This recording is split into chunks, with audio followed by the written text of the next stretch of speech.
I wish that I were in a mood for good humor, but I'm not. We are hell-bent in the direction of destroying our planet, and frankly, we appear to be doing very little about it. Decades ago, visitors from other planets warned us about where we were headed and offered to help. But instead, we, or at least some of us, interpreted their visits as a threat and decided to shoot first and ask questions after. The inevitable result was that some of our planes were lost, but how many were due to retaliation and how many were as a result of our own stupidity is a moot point. They, the military, must have been and still are so paranoid that they feel it necessary to use the visitors' technology to fight them off, rather than welcome them as partners in development, though they may have seconded a few renegades to assist them in what can best be viewed as diabolical developments.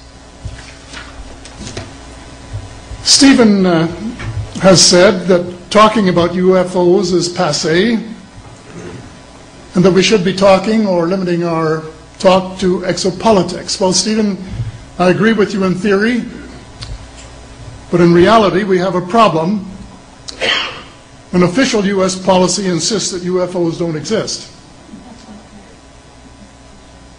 The veil of secrecy must be lifted, and it has to be lifted now, before it is too late.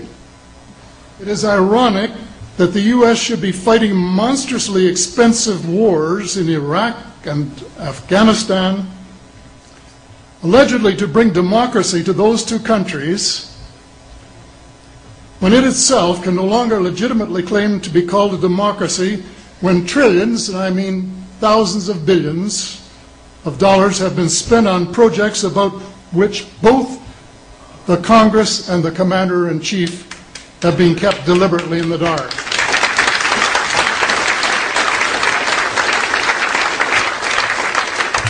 How much has been accomplished in 60 years of feverish activity by some of the most educated minds in the United States?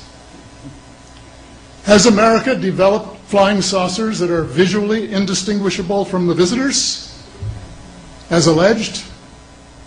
And if so, what do they propose to do with them? Even more critical, what progress has been made in the development of clean energy sources that could conceivably replace fossil fuels and save the planet from becoming a veritable wasteland? Well, who has the answers?